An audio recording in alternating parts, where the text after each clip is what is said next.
Assalamualaikum warahmatullahi wabarakatuh. Halo adik-adik semua, ketemu lagi dengan saya pada pertemuan kedua mengenai sifat-sifat atom dan tabel berkala.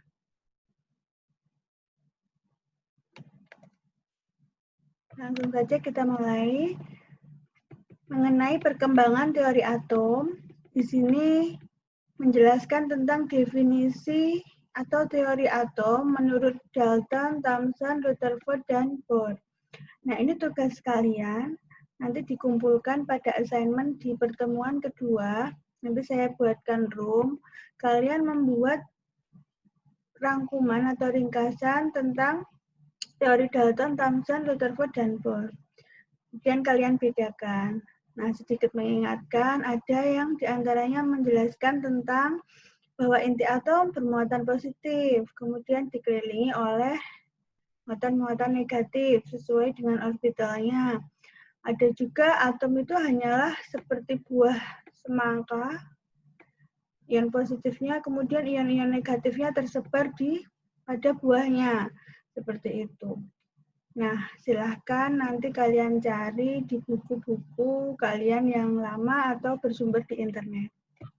Nah, saya lanjutkan untuk lambang atom. Di sini X, misalnya lambang suatu atom atau unsur. Angka yang ada di bawah, tapi sebenarnya ini tergantung dari cetakan buku ya, tapi ini saya contohkan angka yang ada di bawah, Z, itu adalah nomor atom, di mana nomor atom menunjukkan jumlah elektron. Kemudian yang ada di atas itu adalah nomor massa. Biasanya dulu kalian menyebutnya atom relatif AR atau MR, kalau molekul MR, berarti ini AR. Atau kalau di perkuliahan ini disebut berat atom, nomor massa. Nah, jumlah proton sama dengan jumlah elektron apabila atom tersebut netral atau tidak bermuatan. Nah, jika atomnya itu bermuatan, di mana muatan positif disebut kation, bermuatan negatif disebut anion, maka jumlah elektron dan protonnya tidak sama. Jumlah elektron sama dengan jumlah proton dikurangi dengan muatannya. Kita contohkan di sini ada ion natrium positif atau kation natrium, di mana nomor atomnya 11 dan nomor massanya 23. Nah, jumlah protonnya adalah 11. Jumlah elektron tadi rumusnya adalah jumlah proton dikurangi muatannya. Jumlah protonnya 11, jumlah muatannya plus 1. Jadi 11 dikurangi positif 1. Jawabannya 10. Nah, saya contohkan Cl misalnya. Cl muatannya negatif 1. Itu ya, nanti maka jumlah elektronnya sama dengan jumlah protonnya 17 dikurangi minus 1, sehingga untuk Cl nanti jumlah elektronnya adalah 18. Gitu. Nah, silahkan kalian coba untuk ion Al plus 3, S minus 2, Br minus 1, dan Mn plus 4. Sekarang kita bahas mengenai tabel berkala. Hukum berkala itu menyebutkan bahwa unsur itu disusun berdasarkan kenaikan bobot atom, Ba, atau kalian dulu mengenalnya Ar. Nah, seperangkat sifat akan terulang secara berkala. Akan berulang secara berkala. Nah, yang unsur yang mengulang itu nanti biasanya ada pada satu golongan. Gitu ya. Nah, awalnya hukum ini melibatkan volume atom. Volume yaitu bobot atom atau massanya dibagi dengan rapatan. Kalian sudah tahu ya bahwa volume itu adalah massa dibagi rho gitu. Nah, begitu juga dengan volume atom ya, bobot atom dibagi dengan rapatannya. Nah, volume atom menggambarkan keteraturan berdasarkan bobot atom. Nah, ini ilustrasi hukum berkala volume atom sebagai fungsi nomor atom. Nah, di mana Li, ini ada unsur-unsur lain, berulang Na, K, Rb, dan Cs. Nah, ini tabel berkala Mendeleev. Nah, ini dia mengelompokkan ke dalam 8 ya, di mana golongan satunya adalah Li, K, Lp. Nah, ini mirip tabel berkala modern yang kalian jumpai. Nah, namun di golongan 8A ini masih banyak ya, ada Fe, Co, Ni, Cu. Nah, ini adalah sejarahnya si tabel berkala itu. Seperti halnya sejarah atom tadi kan berkembang teori-teorinya. Nah, sekarang tabel periodik unsur yang kalian kenal sudah tercantum atau tercetak di buku-buku kimia yang kalian punya. Biasanya di sampul belakang atau di dalam sampul depan. Seperti itu. Nah, ini adalah tabel berkala modern. Merupakan tabel yang kita jumpai saat ini. Baris mendatar berdasarkan kenaikan nomor atom. Jadi satu periode nomor atomnya naik. Nomor atom, berarti tadi yang ada di bawah. Nah, kolom yang tegak itu merupakan satu golongan atau famili yang sifatnya akan berulang tadi. Nah, ini kalian bisa baca sendiri ya. Kemudian ini adalah tabel berkala yang kalian jumpai di buku kimia kalian. Ada golongan 1A, 2A, di sini 3A sampai 8A. Di sini adalah golongan P. Dan di sini adalah transisi ya. Nah, ini adalah konfigurasi elektron atau dulu di masa SMA disebut dengan sistem hujan. Nah, ini adalah urutannya 1S, 2S, 2P, 3S, 3P, 4S sesuai anak panahnya. Kalian harus ingat lagi.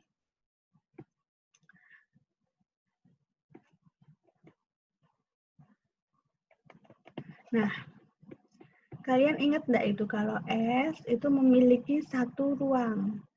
Padahal satu ruang itu maksimal 2 elektron dengan bilangan kuantum spin-nya itu plus setengah dan minus setengah. Ingat enggak? Kalau P itu jumlah ruangnya ada 3, maka jumlah elektron yang bisa ditampung adalah 6, maka 2P6. Kemudian D itu ruangnya ada 5, di mana satu ruang kan 2 elektron, sehingga D bisa menampung 10 elektron, sehingga 3D10. Kemudian yang terakhir F itu ada 7 ruang, sehingga elektron yang bisa tertampung adalah 14, sehingga kalau F itu nanti 4F14, seperti itu. Nah, elektron-elektron ini nanti disusun sesuai dengan jumlah elektron suatu unsur. Nah, konfigurasi elektron 3 golongan 1A, 7A, dan 8A memiliki kemiripan di antara unsur-unsur dan itu mudah dilihat ya. Unsur-unsur dalam satu golongan mempunyai sifat fisik dan kimiawi yang sama dan konfigurasi elektron yang sama pula. Itu contohnya.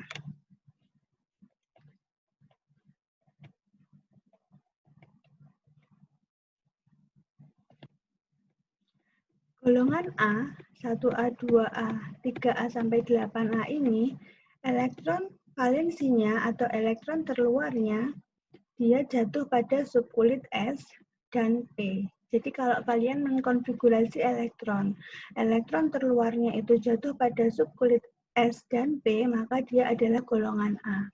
Itu harus kalian ingat. Kalau golongan B, elektron terluar menempati subkulit D ataupun F. Begitu ya. Nah, untuk golongan transisi, nomor golongan tidak sama dengan jumlah elektron terluar, tetapi merupakan bilangan oksidasi maksimum unsur dalam senyawa. Nah, ini adalah sifat logam dan non-logam. Dilihat dari konfigurasi elektron, unsur itu bisa berupa logam ataupun non-logam. Selain logam juga ada berwujud gas mulia dan metaloid. Golongan 1A dan 2A adalah logam paling aktif, sedangkan golongan 7A dan 6A adalah non-logam paling aktif. Nah, ini adalah beberapa masalah tabel berkala yang tidak bisa dipecahkan. yaitu adalah penempatan hidrogen. Kalian lihat hidrogen itu letaknya paling kiri dan paling atas, padahal dia bukan golongan 1A. Kemudian penggolongan dalam tabel berkala dan peramalan sifat-sifat unsur berat. Kita mulai sifat atom yang pertama yang akan saya bahas adalah jari-jari atom.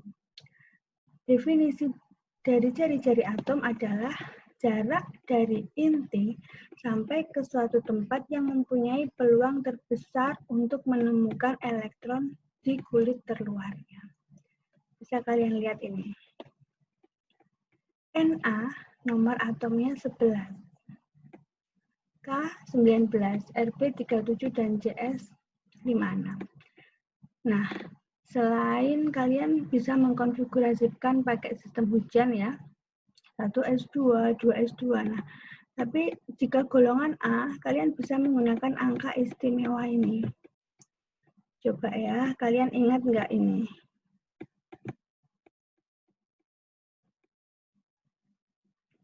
Kalian ingat tidak angka istimewa ini? 2n kuadrat.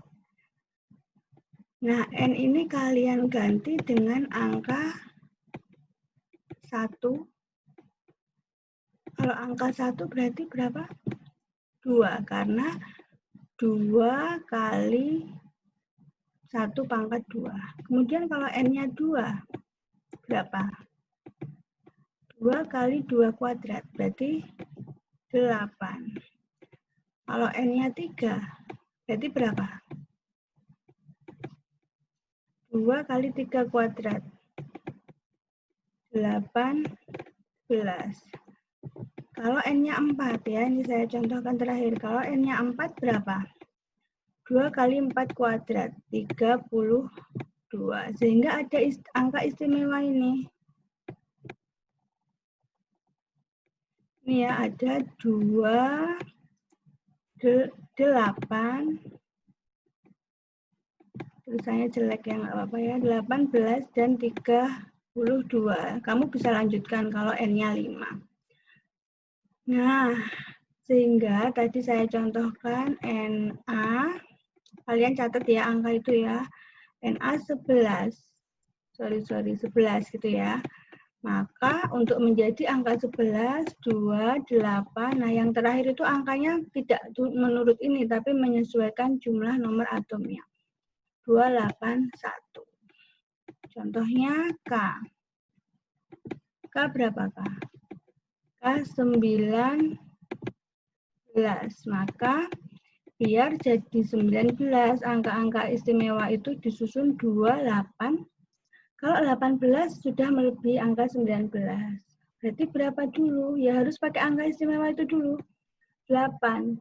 2, 8, 8, kemudian kurang 1. Nah, ini dia jumlah kulitnya ada 3 untuk Na, kalau untuk K jumlah kulitnya ada 4.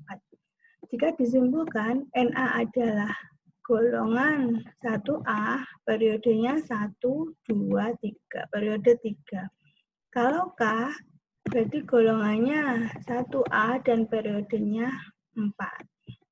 Begitu ya, bisa dipahami ya. Nah,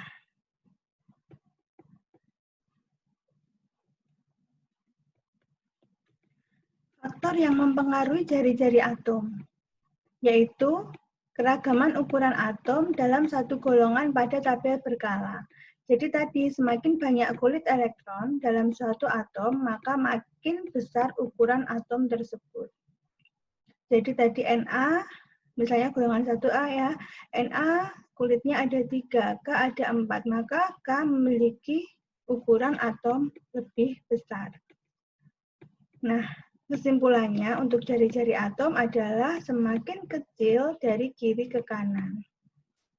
Atau semakin besar dari atas ke bawah, itu makin besar. Nah, ini adalah grafik jari-jari atom jika digambarkan. Jadi dari kiri ke kanan menurun, dari atas ke bawah meningkat. Nah, jika kalian lihat grafik ini, kecenderungan Li, Na, K, Rb, Cs yang merupakan golongan 1A itu sebenarnya memiliki jari-jari atom besar dibanding unsur-unsur yang lain. Tetapi sesama golongan 1 ini, yang makin besar adalah yang paling bawah, yaitu Cl. Ya, bisa kalian lihat pada grafik ini. Sifat atom yang kedua adalah energi ionisasi atau potensial ionisasi.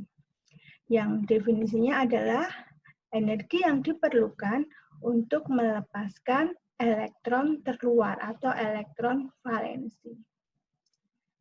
Nah, jadi bisa dikatakan bahwa kalau unsur yang memiliki elektron valensi banyak, maka energi yang dibutuhkan makin besar, gitu kan? Kalau atom yang memiliki elektron sedikit, 1 atau 2 begitu ya, maka energi ionisasinya kecil. Energi ionisasi kecil artinya dia mudah untuk melepaskan elektron. Nah, ini mudah melepaskan elektron ini karena elektronnya sedikit. Elektron sedikit itu dimiliki oleh atom-atom atau unsur-unsur yang letaknya di sebelah kiri. Jadi 1A, 2A. Kemudian energi ionisasi besar artinya sukar melepaskan elektron. Nah, ini dimiliki oleh golongan 6, 7 gitu ya, apalagi 8. 8 elektronnya 8 sudah stabil gitu, dia akan susah untuk melepas elektron. Nah, semakin rendah energi ionisasi, maka semakin unsur tersebut bersifat logam. Tadi kan dikatakan golongan 1A dan 2A adalah logam yang reaktif. Energi ionisasi menurun dengan semakin meningkatnya ukuran atom. Jadi dari atas ke bawah, tadi kan ukuran atom itu dari atas ke bawah besar. Nah, energi ionisasi itu makin kecil dengan meningkatnya ukuran atom. Nah, ini mengenai energi ionisasi pertama, jadi sama-sama Mg, energi ionisasi pertamanya 7,65. Yang kedua lebih besar lagi. Nah, kecenderungan energi ionisasi pertama itu yang paling pertama itu lebih kecil. Energi yang diperlukan untuk melepaskan elektron yang paling lemah. Jadi elektron itu menempel pada suatu atom. Nah, yang paling mudah untuk dilepaskan itu adalah energi ionisasi pertama, energinya. Gitu. Karena elektronnya paling lemah. Nah, ini grafik energi ionisasi dengan nomor atom. Sumbu Y energi ionisasi dan ini nomor atom. Nah, kalian lihat paling tinggi adalah golongan gas mulia karena dia sudah memiliki elektron yang stabil 8 sehingga dia memang sangat susah untuk dilepaskan elektronnya karena energi ionisasinya paling besar.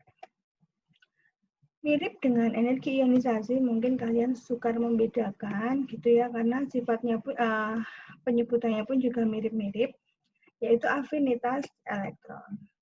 Pengertiannya adalah perubahan entalpi yang terjadi apabila sebuah atom netral dalam fase gas menerima sebuah elektron dari jarak yang tak terhingga. Contohnya Cl nih, Cl itu kan elektronnya 7. Jadi untuk menuju stabil itu oktet atau duplet, 8 atau 2. Nah, Cl itu 7. Nah, untuk menuju stabil dia menangkap 1 elektron. Ya, dengan entalpinya minus 348,8 kJ per mol. Nilai afinitas yang rendah atau sangat negatif itu adalah ciri non-logam yang aktif. Jadi non-logam yang aktif itu adalah golongan 6 dan 7.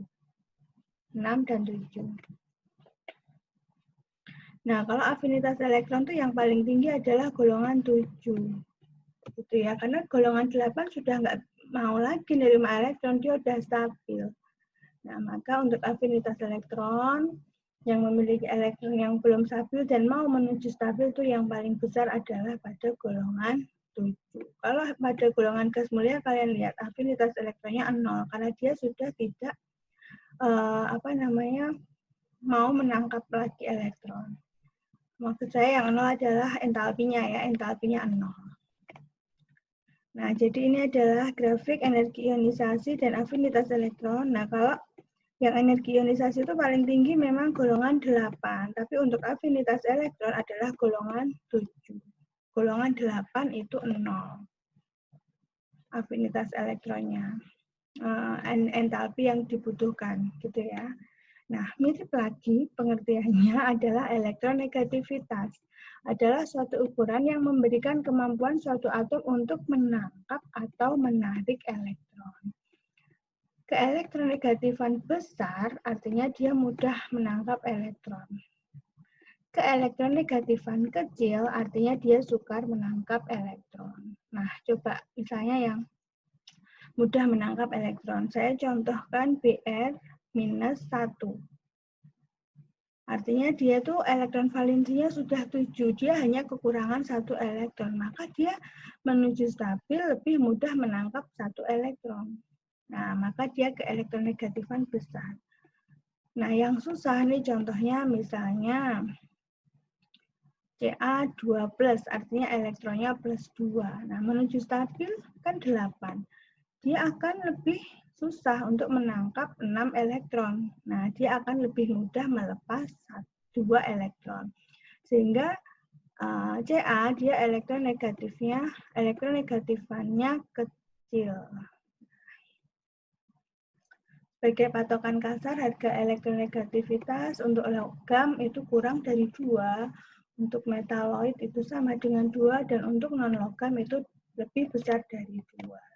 Nah, ini adalah tabelnya. Nah, kalian lihat. Nah, ini adalah golongan berapa nih? Golongan 7 ya. Golongan 7 ini dia elektronegatifnya besar nih, merah nih. Di atas 2 tadi. Nah, yang metaloid tadi kira-kira 2, yang kuning-kuning ini. Di bawah 2 adalah yang logam. Itu ya. Nah, sekarang sifat atom yang lain adalah sifat magnetik, di mana dia ditolak oleh medan magnet atau tidak ditarik oleh medan magnet disebut diamagnetik, ditarik oleh medan magnet disebut paramagnetik. Penarikan benda-benda dari besi ke medan magnet jauh lebih kuat daripada yang diperhitungkan berdasarkan jumlah elektron tak berpasangan atau ferromagnetik. Itu dimiliki besi, nikel, kobalt, dan beberapa alloy. Nah, ini adalah kesimpulan dari apa yang telah Ibu bahas tadi mengenai energi ionisasi, di mana energi ionisasi itu kalian hafalkan dari ke kiri ke kanan makin besar, dari bawah ke atas makin besar. Ini kata kuncinya adalah kata kuncinya makin besar. Afinitas elektron kecenderungannya sama dengan energi ionisasi, keelektronegatifan juga sama. Nah, yang berbeda adalah jari-jari atom, yaitu dari atas ke bawah makin besar, dari kanan ke kiri makin besar. Sifat logam dimiliki oleh golongan 1A, 2A yang paling reaktif, non-logam paling reaktif adalah 6A dan 7A. Untuk keelektronegatifan sama ya dengan energi ionisasi dan afinitas elektron. Nah, ini adalah pembahasan mengenai sifat atom dan tabel berkala. Nah, untuk penentuan golongan dan periode berdasarkan sistem hujan tadi, 1S, 2S, itu bisa kalian lihat pada PowerPoint yang telah saya unggah dalam Spadawi Maya. Kemudian jangan lupa untuk mengerjakan tugas yang saya berikan, yaitu membuat ringkasan tentang perkembangan teori atom. Kemudian latihan soal materi pertemuan pertama kemarin. Oke, selamat belajar. Saya akhiri perkuliahan hari ini. Wassalamualaikum warahmatullahi wabarakatuh.